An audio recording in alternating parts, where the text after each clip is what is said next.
मैंने 10 साल मोहब्बत में बहुत ज़्यादा उतार चढ़ाव देखे, पर हम दोनों ही अपनी मोहब्बत पर कायम थे।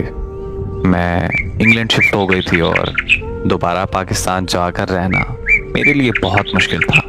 वो खुद भी शादी के बाद इंग्लैंड शिफ्ट होना चाहता था, लेकिन उसकी अम्मी को ये बात बिल्कुल मंजूर नहीं थी। जब भी बात मंगनी तक आती तो कुछ ना कुछ होकर बात वहीं रुक जाती।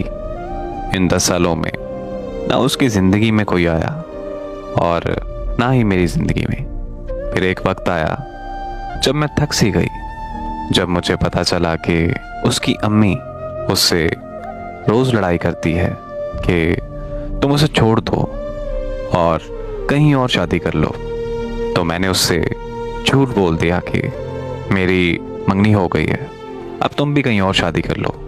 हमारी 6 महीनों तक बहुत लड़ाई चली और फिर उसकी मंगनी की बात किसी लड़की से चलने लगी। मुझसे बर्दाश्त ना हो सका और मैंने उससे सच बता दिया, लेकिन वो नहीं रुका और उसने मंगनी कर ही ली। मैंने फिर भी उसकी बहुत मिन्नतें की, यार 10 साल की मोहब्बत है, प्लीज़ तुम कुछ करके वापस आ जाओ। पर वो मेरी कोई बात मानने को तैयार नहीं था।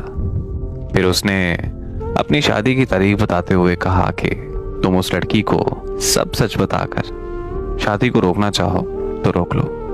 पर मैं अब शादी से मना नहीं कर सकता था। तब मैं बिल्कुल खामोश हो गई और आखिरकार उसकी शादी हो गई।